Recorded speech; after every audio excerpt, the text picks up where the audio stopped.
اعوذ باللہ من الشیطان الرجیم، بسم اللہ الرحمن الرحیم۔ پیارے بھائیوں بہنوں بچوں، السلام علیکم۔ ایک بادشاہ اور ایک چرواہے کا عجیب اور دلچسپ قصہ۔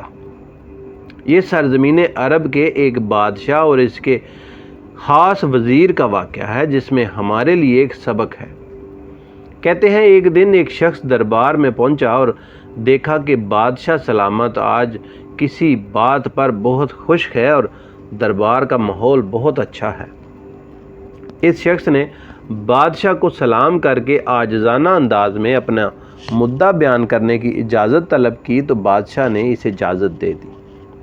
اس نے کہا، میں ایک غریب آدمی ہوں، جو کام مل جاتا ہے کر لیتا ہوں، محنت سے جی نہیں چراتا، مگر کچھ عرصے سے قسمت کچھ روٹھی ہوئی ہے اور بہت تنگی سے گزر بسر ہو رہی ہے، اب نوبت فاقوں تک پہنچ گئی ہے۔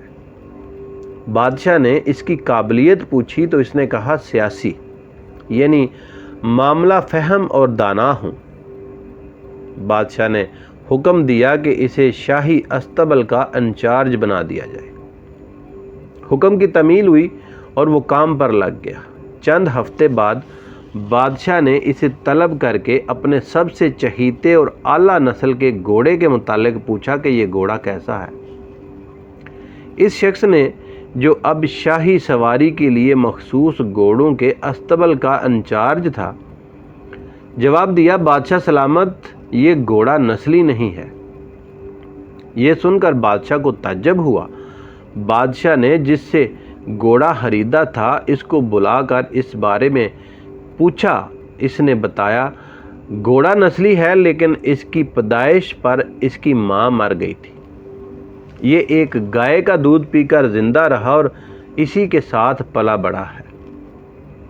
بادشاہ نے انچارج سے پوچھا، تمہیں کیسے معلوم ہوا کہ یہ گھوڑا اصیل نہیں ہے؟ اس نے کہا، جب یہ گھاس کھاتا ہے تو گائے کی طرح سر نیچے کر لیتا ہے، جبکہ نسلی گھوڑا گھاس منہ میں لے کر سر کو اٹھا لیتا ہے۔ بادشاہ اس کی عقل و فراست سے بہت متاثر ہوا۔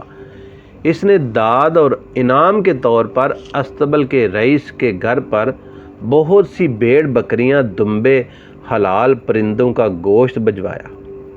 اس کے ساتھ ساتھ اس کی ملکہ کے محل میں تعیناتی کا حکم بھی جاری کر دیا۔ چند دنوں بعد بادشاہ نے اس انچارج کو، جو اب وزیر خاص تھا، اسے اپنی زوجہ کے بارے میں رائے مانگی۔ اس نے کہا، طور اطوار تو ملکہ جیسے ہیں، لیکن شہزادی نہیں ہے۔ یہ سن کر بادشاہ کو بہت غصہ آیا اور اس نے اپنی ساس، جو خود ایک ملکہ تھی، بلا کر معاملہ اس کے گوش گزار کیا۔ اس نے کہا، حقیقت یہ ہے کہ آپ کے والد نے ہماری بیٹی کی پیدائش پر ہی اس کا رشتہ آپ کے لیے مانگ لیا تھا، لیکن وہ ایک بیماری کے سبب 1 سال زندہ رہی اور انتقال کر گئی۔ ہم نے بادشاہ یعنی آپ کے والد سے تعلق اور قربت داری کے لالچ میں کسی اور کی بچی گود لے کر پالی اور اسی سے آپ کی شادی ہوئی ہے۔ اب بادشاہ نے وزیر خاص سے پوچھا کہ تم نے کیسے جان لیا کہ میری زوجہ کسی شاہی خاندان کی عورت نہیں ہے؟ اس نے کہا، وہ اپنے خادموں کے ساتھ بدسلوکی میں کسی جاہل سے بھی بدتر ہے۔ اب تو بادشاہ نے اس شخص کو دانا اور نہایت عقل مند مان لیا۔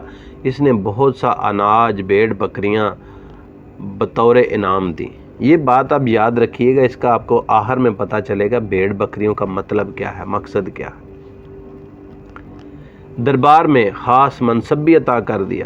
کچھ وقت گزرا تو بادشاہ نے وزیر خاص کو بلایا اور کہا، میرے بارے میں کچھ بتاؤ۔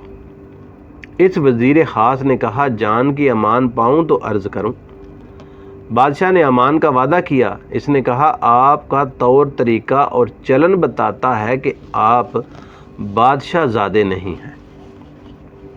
بادشاہ کو یہ سن کر سخت غصہ آیا، مگر وہ جان کی امان دے چکا تھا، وعدہ کر چکا تھا، سو چپ رہا اور سیدھا اپنی ماں کے پاس گیا۔